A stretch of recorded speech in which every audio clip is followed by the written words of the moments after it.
आपण जाणार आहोत आपल्या माझा मीडिया सेंटरमध्ये, जिथे लोकांच्या प्रतिक्रिया ज्या समाज माध्यमांवरती याच विषयाच्या अनुषंगाने येतात, म्हणजे तुम्ही दिलेल्या प्रतिक्रिया त्या पाहणार आहोत. कोणत्या प्रतिक्रिया पाहूयात माझाचा आजच्या प्रश्नाच्या अनुषंगाने.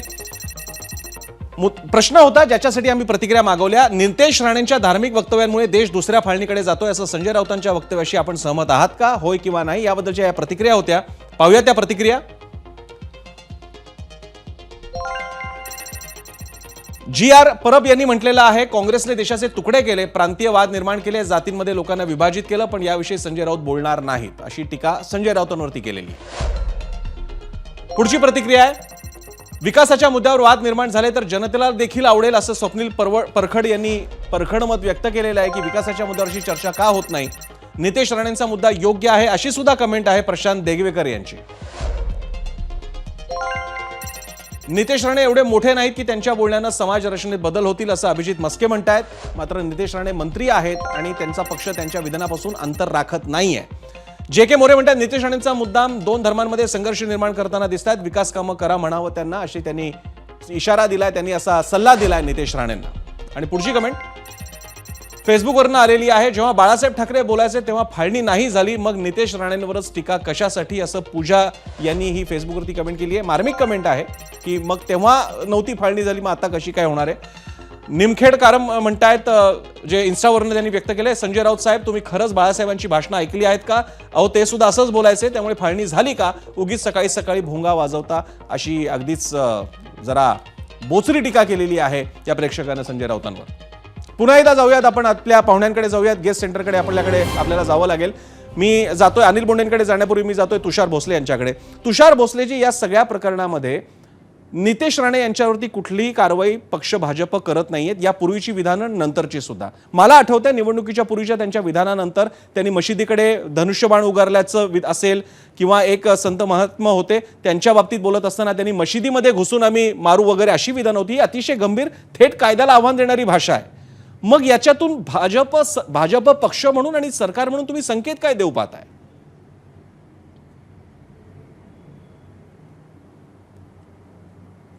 असं आहे प्रसन्नजी की आपण ज्या गोष्टीचा उल्लेख करताय ती काही माझ्या पाहण्यात आली नाही. माझ्या माहितीप्रमाणे ही जी मशिदीकडे पाहून धनुष्यबाण उगारल्याची जी काही कृती आहे ती तेलंगणा प्रांतातल्या तिथे त्यांनी पण केली होती. आणि नितेश राणेंनी बंदुकीची आयडिया केली होती, कृती केली होती. मी जबाबदारीने बोलतोय.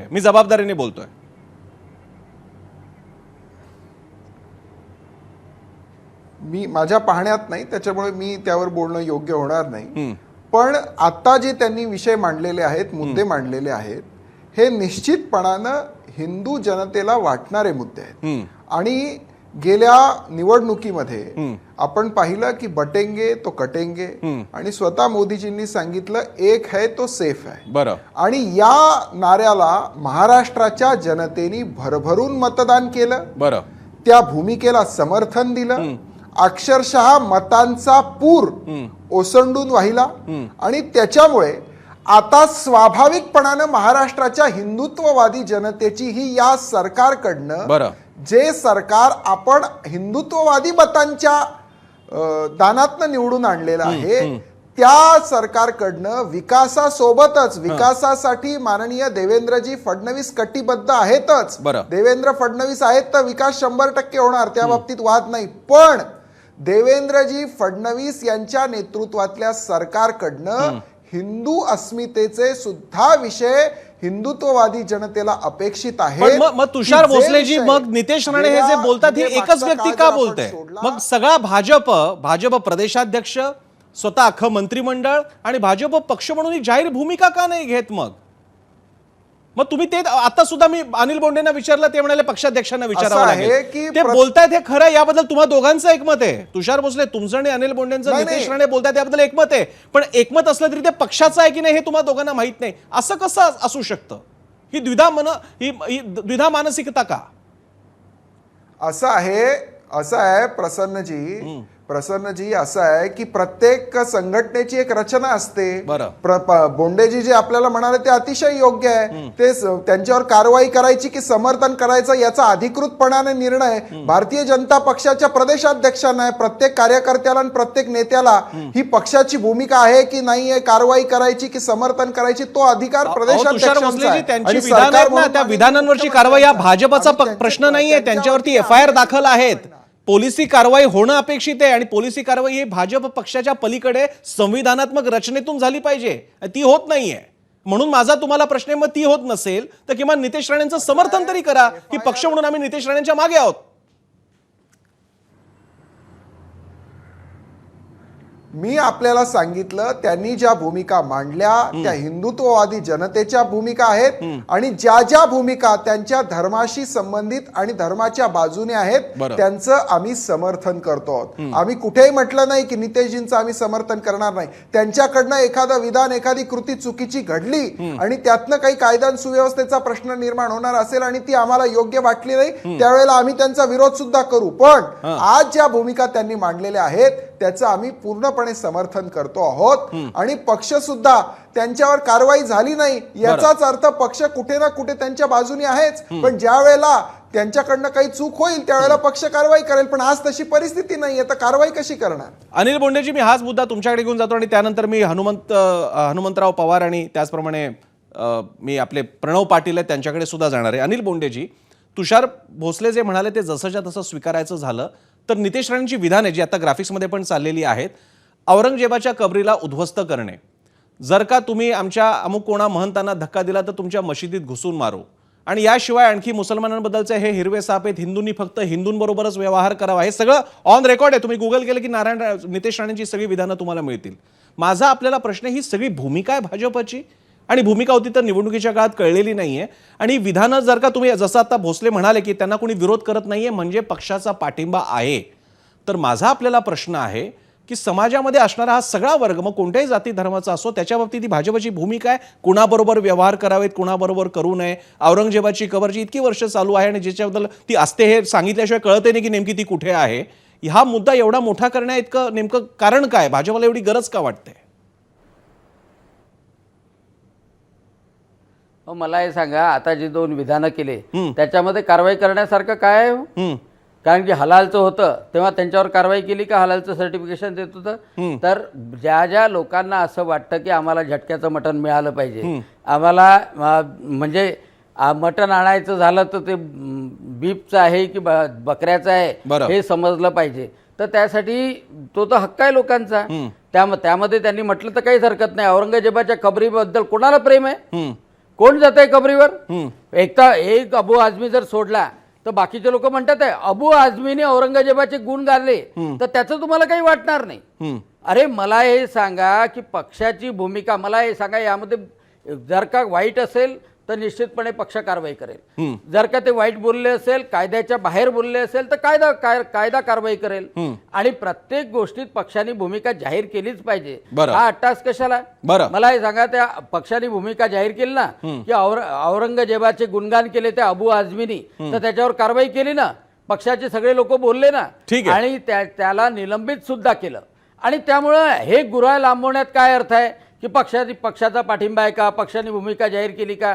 अरे पक्षाचा माणूस बोलतो आहे आणि त्याला जनसमर्थन मिळतंय. आता तुमच्या मीडिया हाऊसमध्ये सुद्धा मिळालं ना जनसमर्थन की नितेश राणे बोलतात आहे झटका मटण किंवा औरंगजेबाचं नख सुद्धा नसलं पाहिजे. पण अनिल बोंडेजी, मी मगाशी तुम्ही नव्हता तेव्हा बोंडेजी, मी कार्यक्रमाच्या सुरुवातीला असं म्हटलं की या निमित्तानं मी अभिनंदन केलं नितेश राणेंचं. अनिल बोंडेजी, तुम्हाला आवडेल अशी गोष्ट सांगतो, मी जाहीरपणे ऑन एअर नितेश राणेंचं अभिनंदन केलं की या निमित्तानं महाराष्ट्रात, देशात मांसाहार करणारा असा हिंदू वर्ग आहे आणि त्याला नॉनव्हेज लागतं हे कबूल केलं, एक प्रकारे मान्यता दिली. याबद्दल मी आभार पण मानलेले आहेत नितेश राणेंचे. कारण मुंबईमध्ये तर नॉनव्हेज खात असाल तर आडनावं बघून सोसायटीच्या बाहेर तरी केलं जातं किंवा घरच राहू दिलं जात नाही किंवा त्याच्यावरती काहीतरी बंदी आणण्याचा प्रयत्न केला जातो.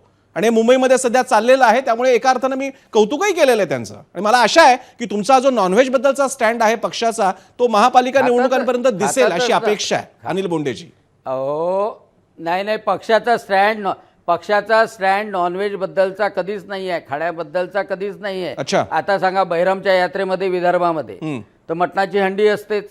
अरे अनेक ठिकाणी ज्या ज्या धर्म म्हणजे म्हणजे हिंदुत्व म्हणजे असं खाण्यापिण्यावर थोडीच आहे. हिंदुत्व म्हणजे एक साधारणतः जीवन पद्धती आपण जे स्वीकारतो आहे त्यावर आहे. नाही तर मग आता एवढे मोठे मटणाचे आणि कोंबड्याचे हे काय सगळे नॉन हिंदू खातात का? 80% हिंदू आहे. बाकीच्या भागामध्ये जे हिंदू आहेत तेही पण खातात.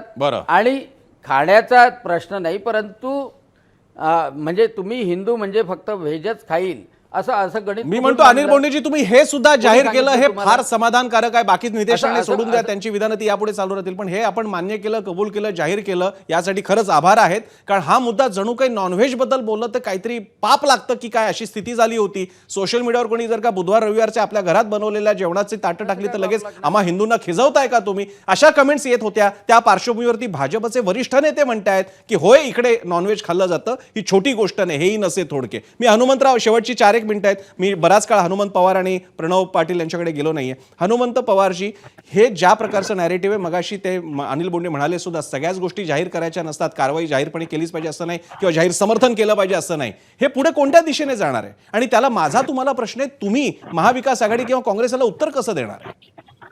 नाही, साधा प्रश्न आहे की जनतेच्या मूलभूत प्रश्नावर महायुती सरकारला आलेलं अपयश लपवण्याचा हा केविलवाना प्रयत्न आहे. त्याच्यामध्ये छत्रपती शिवाजी महाराजांच्या इतिहासाची मोडतोड करण्याचा प्रयत्न ही सगळ्यात गंभीर गोष्ट आहे.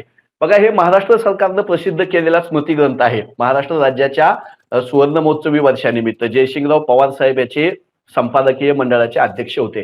याच्यात नरहर कुरुंदकर सरांचा मोठा लेख आहे, शिवाजी महाराज आणि धर्मनिरपेक्षता. 4च ओळी त्यातल्या मी वाचून दाखवतो, म्हणजे महाराष्ट्राच्या पुढे संभ्रम नसला पाहिजे. नितेश राणे कोण इतिहासकार नाहीयेत, नितेश राणे कोण प्रवचनकार नाहीयेत. या राज्याचा मंत्री किती खोटं बोलतो शिवचरित्राच्या अनुषंगानं हे लक्षात यावं म्हणून मी नरहर कुरुंदकर सरांचा एक चॅप्टर वाचून दाखवतो. शिवाजी महाराजांच्या जीवनात सुडाच्या संकल्पनेला जागा नाही. मुसलमान साधू संत त्यांनी आदरणीय व वंदनीय मानले. हिंदू साधू संतांचाही ते आदर करत. त्यांनी देवळांचे संरक्षण केले, पण मशिदींचेही संरक्षण केले. पीर, दर्गे आणि मशिदी यांना चालू असणारी जुनी इनामे त्यांनी पुढे चालू ठेवली. नवीन इनामेही करून दिली. कोणत्याच धार्मिक आक्रमणाला त्यांच्या समोर जागा नव्हती. शत्रूंच्या स्त्रियाही हक्काची संपत्ती मानण्याचा तो काळ होता, पण महाराजांनी अत्यंत कठोरपणे स्त्रियांची अब्रू जतन करण्याचा प्रयत्न केला. त्यांच्या शत्रूंनीही हे त्यांचे कार्य मान्य केले आहे. त्यांच्या मनात सम्राट अकबराविषयी नेहमीच आदर राहिला. अकबराचे उदाहरण डोळ्यासमोर ठेवण्याचा सल्ला त्यांनी औरंगजेबाला दिला आहे. हे क्लिअर आहे. जसं मोगलांनी, आणि हीच विधानं आपल्याला नंतर पानसरेंच्या सुद्धा त्यांनी लिहिलेल्या पुस्तकीमध्ये सुद्धा आपल्याला बघायला मिळतं. मी फक्त मध्ये थांबवते कारण मला एक प्रणव पाटलांना सुद्धा थोडासा वेळ द्यावा लागेल. मी त्यांना बराच काळ त्यांच्याकडे गेलो नाही. प्रणवजी, मला एक वेगळाच विषय घेऊन यायचा आहे. राजकारण बाजूला राहू द्या, पण इतिहासाचं आकलन करताना ज्या या विविध छावण्या म्हणा किंवा ज्याला काय एक बघण्याची दृष्टीवाली मंडळी आहेत, मग हिंदुत्ववादी दृष्टिकोन आहे, विद्रोही दृष्टिकोन आहे, आणखी बाकीचे पण आहे, त्याच्यामध्ये मार्क्सवादी दृष्टिकोन पण आहे, मार्क्सवादी इतिहासाचं आकलन आहे. पण मग इतिहास बघायचा तर कशी? सामान्यांचा गोंधळ होतो की सत्ता बदलली की दिशा बदलते, काय करावं मग?